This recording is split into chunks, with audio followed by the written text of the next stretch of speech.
మా wife Anitha madam. హ్మ్. మేము ఫేస్‌బుక్‌లో పరిచయం అయ్యాం. ప్రతిదీ షేర్ చేసుకుంటా ఉన్నాం. ఎన్ని ఇయర్స్ నుంచి అండి? 2 ఇయర్స్ నుంచి మేడం. వాళ్ళ అమ్మగారోళ్ళు తను చాట్ చేసుకుంటున్న ఆ సమయంలో బయటికెళ్ళాల్సొచ్చి, హ్మ్. ఆ ఫోన్ అక్కడ పెట్టేసి, ఆ చాటింగ్ అలాగే ఉంచేసి ఎళ్ళిపోయింది బయటికి. హ్మ్. వాళ్ళ మమ్మీ వాళ్ళు చూసారు. ఆ సమయంలో ఇద్దరం బయటికి రావాలని నిర్ణయించుకున్నాం. లేచిపోయి పెళ్లి చేసుకుందాం అవునండి. అనుకున్నారు. పెళ్లి చేసుకున్నాం. హ్మ్. కొన్ని రోజులు బాగున్నాం మేడం. సరే నా బర్త్‌డే వస్తుంది కదా! నీ బర్త్‌డే గిఫ్ట్ ఇస్తాననేసి చెప్పింది. చెప్పిన తర్వాత సరే నేను హ్యాపీ ఫీల్ అయిపోయాను. నా బర్త్‌డే గదా! సరే ఏం గిఫ్ట్ ఇస్తది లేకుంటే నన్ను మంచిగా ఓన్ చేసుకుంటదేమో, ఇయన్నీ మానేసి మంచి ఫ్రెండ్లీగా అవుతదేమో అనేసి హెరాస్మెంట్ ఆపేస్తదేమో అనుకున్నాం. ఎక్స్‌పెక్ట్ చేశాను. హ్మ్. సో, అది అలా కాకుండా తను ప్రెగ్నెంట్ అనేది రిమూవ్ చేసేసింది. సడెన్‌గా అట్లా అడిగితే ఎవరైనా చెప్పలేరు కదా మేడం. కామ్‌గుంది. అటాక్ చేశానంటే నేనేం సాటుకి వెళ్ళలేదు కదా. తిరగడము, ఫోన్లన్నీ మాట్లాడడము, అట్లా అమ్మాయే కాదు చాలా మందిని కూడా చూసాను నేను. సెల్‌లో కూడా ఫోటోస్ కూడా ఉన్నాయి. అలా కిస్సులు చేయడము, వాళ్ళు చాట్ చేయడము. నువ్వు డైరెక్ట్ గా చూసానంటావు. నేను డైరెక్ట్ చూసాను. చూసి నిలబెట్టి మాట్లాడాను కూడా నేను. పాప ఆ టయాన్న అడుగుతా ఉంటే మన మనసులు కాదమ్మా. అబద్ధాలు చెప్పకు. అది ఏం అడిగావు ఆ అమ్మాయి ఏం చెప్పింది? ఎవరు ఏంటి అనేసి అడిగాను నేను. అమ్మ ఏం చెప్పలేకపోయింది, నిలబడిపోయింది ఇంకా అంతే. లవ్ బర్డ్స్ అలాంటివన్నీ సెల్ కావాలంటే సెల్ ఓపెన్ చేసి చూడండి. తన సెల్లో ఉన్నాయో లేవో చూడండి మీరు. ఫోన్లో ఎటువంటి ఫోటోలు చూసావు? అంటే ఇతను వేరే అమ్మాయిలు ఉన్నటువంటి ఫోటో? బెడ్ మీద పడుకున్నవి చూస్తున్నాను, కిస్ చేయడం ఉన్నవి. బెడ్ మీద ఎలా ఉంటారు? నువ్వు అబార్షన్ చేయించుకోవాలంటే ఒక్క నిమిషం నాన్న, భర్త పేరెంట్స్ సైన్ చేయాలి. నీకు ఎవరు సైన్ చేశారు అబార్షన్ కి? లేదు మేడం, అది నేను వేరే దగ్గర మెడికల్ షాప్ నుండి టాబ్లెట్స్ తీసుకొని వారిని ప్రాణం మీదకి వస్తుంది. హాస్పిటల్ కూడా వెళ్ళలేదు. పోయినా ఇంకా నాకు ఇష్టం అనేసి నేను అన్నిటికీ తెగించి ఆ పని చేస్తాను. నేను చచ్చిపోయినా సరే ప్రెగ్నెన్సీ పోనీ, లేకపోతే నేను చచ్చిపోయినా. తర్వాత వెళ్ళి క్లీన్ చేయించుకున్నావా? డాక్టర్ దగ్గరికి వెళ్ళావా తర్వాత? లేదు మేడం, వాళ్ళ టాబ్లెట్స్ అబార్షన్ అయిపోయింది. ఒక సైకాలజిస్ట్ హెల్ప్ తీసుకున్నావా, ఒక లాయర్ హెల్ప్ తీసుకున్నావా? ఏమీ హెల్ప్ తీసుకోలేదు. నీ కసి, కోపం, పగ, ప్రతీకారం అంతా ఎవరి మీద చూపెట్టావు?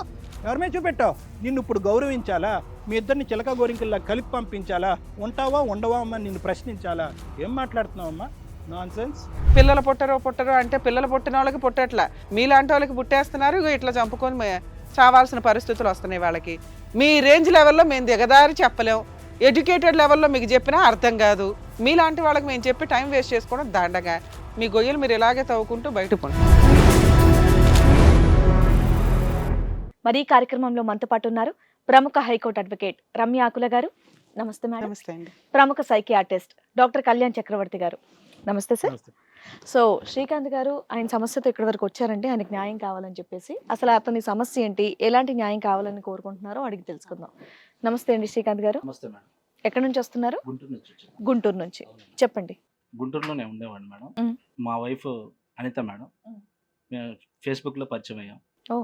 మ్. ఫేస్‌బుక్‌లో మంచిగా ఫ్రెండ్‌గా అయిపోయాం ఫస్ట్. మ్. ఇద్దరు క్లోజ్ అయిపోయాం మంచిగా. ఓకే. ప్రతిదీ షేర్ చేసుకుంటా ఉన్నాం. ఎన్ని ఇయర్స్ నుంచి అండి? 2 ఇయర్స్ నుంచి మేడం. ఓకే. సో, అయితే మేమిద్దరం మంచిగా ఫ్రెండ్‌షిప్ క్లోజ్ అయిపోయింది. మ్. ఒకరికొకరు మంచిగా అర్థం చేసుకున్నారు, చక్కగా ఇంట్లో వాళ్ళని ఒప్పించి పెళ్లి చేసుకున్నారా? లేదండి. చిన్న డిస్టర్బెన్స్ వచ్చింది. ఓకే. సో, చాటింగ్ చేసుకుంటున్న సమయంలో వాళ్ళ అమ్మగారోళ్ళు తను చాట్ చేసుకుంటున్న ఆ సమయంలో బయటికెళ్ళాల్సొచ్చి, ఆ ఫోన్ అక్కడ పెట్టేసి, ఆ చాటింగ్ అలాగే ఉంచేసి ఎళ్ళిపోయింది బయటికి. వాళ్ళ మమ్మీ వాళ్ళు చూసారు. సో, అది చూసిన తర్వాత తనకేం చెప్పకుండా త్వరగా పెళ్లి చేయాలా, బయటికెళ్ళిపోతుంది పాప, చాలా డిస్టర్బెన్స్‌లో ఉందనేసి వాళ్ళు గ్రహించి తనకి అర్జెంట్‌గా పెళ్లి చేయాలని చెప్పారు. వాళ్ళ మమ్మీ వాళ్ళు డిస్కషన్ చేసుకుంటుంటే ఆ సమయం ఈనేసి ఇలా జరుగుతుంది, ఏం చేయాలని నాకు చెప్పింది. సో, నేనేం చేశానంటే, సరే ఇది మరి మన ఇద్దరం క్లోజ్ అయిపోయాం కదా! ఒకరినొకరు అర్థం చేసుకుంటున్నాం. మరి నువ్వంటే నాకు ఇష్టం కదా! నేనంటే నీకు ఇష్టం కదా! క్లోజ్ అంటే మీ మీనింగ్ ఏంటి? అదేనండి, ఒకళ్ళని విడిచి ఒకళ్ళు ఉండలేకపోతున్నాం ప్రస్తుతానికి. అంటే మానసికంగానా శారీరకంగానా? మానసికంగా ప్రస్తుతానికైతే అలాగే ఉంది. అప్పటికి అప్పటికే. మ్.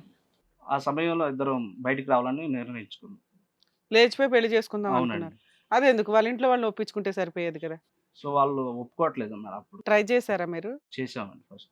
ఓకే, చెప్పండి. ఆ సమయంలో బయటికి రావాల్సొచ్చింది. పెళ్లి చేసుకున్నాం. మ్. కొన్ని రోజులు బాగున్నాం మేడం. మీరు వర్కింగా ఏం చేస్తూ ఉంటారు? వర్కే మేడం. ఓకే. ఆ అమ్మాయి ఆమె కూడా జాబ్ చేస్తుంది. జాబ్ చేస్తుంది. ఓకే. పెళ్ళైన తర్వాత పెద్దవాళ్ళకి తెలిసిందే ఇరువైపులు మీరు ఈ కారణం చేత బయట పారిపోయారని చెప్పి మీరు పెళ్లి చేసుకున్నట్టు తెలుసా? తెలిసింది సార్. తెలిసింది. ఎక్కడో దూరంగా వేరే ఊర్లో ఉండేవారా, గుంటూరులోనేనా? హైదరాబాద్ వచ్చాం సార్. హైదరాబాద్ వచ్చేసారు. Right, okay. తర్వాత చెప్పండి, పర్లేదు, కంగారు పడకండి, చెప్పండి. ఆ సమయంలో మేమిద్దరం ఇంకా వాళ్ళ అమ్మ నాన్నలకు తెలియపరిచాం పెళ్లి చేసుకున్నాం అనేసి. సో వాళ్ళు కూడా కొంచెం ఆలోచించుకున్నారు.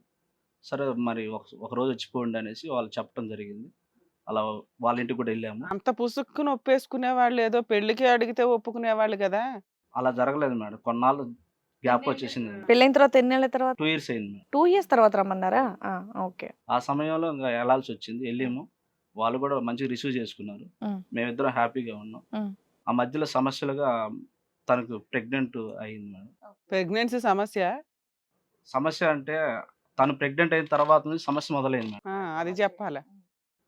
ఆ సమయంలో తను నాకు తెలియకుండా బాగా నన్ను టార్చర్ చేసేది. అంటే ఎలాగా? అంటే నువ్వు ఫోన్ ఎవరితో మాట్లాడుతున్నావు, నా ఫోన్ ఎందుకు రిసీవ్ చేసుకోలేకపోతున్నావు, ఇలా బాగా మాట్లాడుతూ టార్చర్ చేస్తుంది. అలా ఏంటి లేదు, నువ్వు కావాలంటే నా చాట్ చూసుకో అనేసి నేను తనకి ఫోన్ ఇచ్చాను. నా ఫోన్ కూడా తనకి చూపించాను, కానీ అయినా నమ్మదు. ఇలా టార్చర్ పెట్టేది. ఇదంతా ప్రెగ్నెంట్ అయిన తర్వాత, అవును కన్సీవ్ అయిన అవును తర్వాత. సార్. ఓకే. తర్వాత ఆ సమయంలో నేను కూడా ఏం చేయాలో తెలియక తను కూల్ చేయడం స్టార్ట్ చేశాను.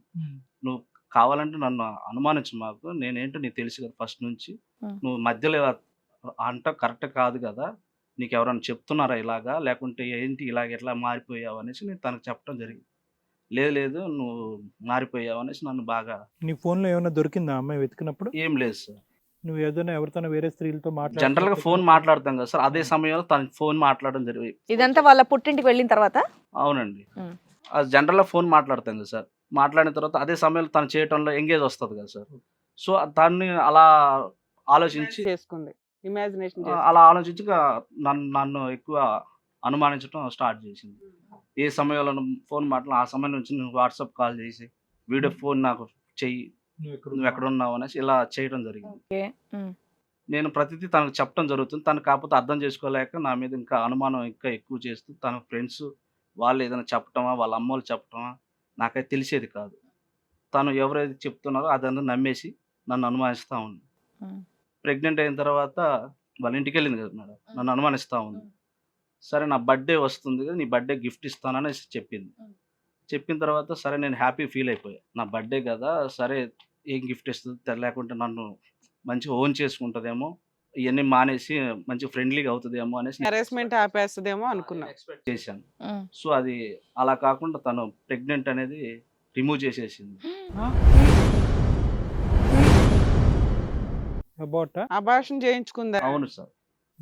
మీకు తెలియకుండా, మీ పర్మిషన్ లేకుండా, అసలు కొద్దిగానే హింట్ ఇచ్చిందని ఏం లేదు సార్. చెప్పి సర్ప్రైజ్. అదే సర్ప్రైజ్ అంటే నేను వాళ్ళందరూ ఏం చేస్తున్నారు, అంత పెద్ద స్టెప్ తీసుకున్నప్పుడు ఆవిడ తెలియకుండా చేస్తుంది, వాళ్ళకి కూడా తెలియకుండా. అదే వాళ్ళకి చెప్పలేదు సార్ నాకు ఏ విషయం. నేనేమనుకున్నానంటే ఫ్యామిలీతో వాళ్ళు బాగానే ఉన్నారు కదా, సో అక్కడ హ్యాపీగా ఉన్నారు, ప్రస్తుతం నాతో మాట్లాడిపోయినా నేను తర్వాత నాతో మాట్లాడుద్దాం హోప్తో ఉన్నాను. ఆ సమయంలో ఏమైందంటే నాకు గిఫ్ట్ ఇస్తుంది అన్నది కదా, సరే వాళ్ళందరితో ఫ్యామిలీకి డిస్కషన్ చేసుకొని మంచిగా తను మారుస్తారేమో అనేసి నేను అనుకున్నాను. ఆ సమయంలో నాకేం జరిగిందంటే ప్రెగ్నెంట్ వచ్చి నేను హ్యాపీ ఫీల్ అయినా. ఆ సమయం ఇప్పుడున్న ప్రొసీజర్లో చాలా మంది పిల్లలు లేక ఇబ్బంది పడుతూ ఉంటారు కదా. ఒక ఫాదర్ అవుతాననే కళ కాస్త చెదిరిపోయింది. అవునండి. హిట్ టీవీ యాప్, ఇందులో short news, live news, entertainment shows, movies, digital magazines తో పాటు మీ జిల్లా వార్తలను కూడా ఫ్రీగా చూడొచ్చు.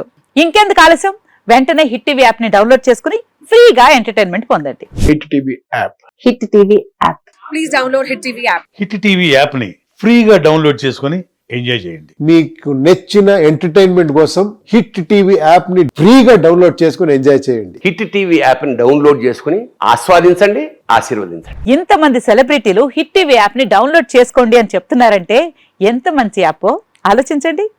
అమెరికా అమెరికా అమెరికా అమెరికాలో చదవాలనుకునే వాళ్ళకి విశ్వసనీయమైన పేరు మన శౌర్య కన్సల్టెన్సీ.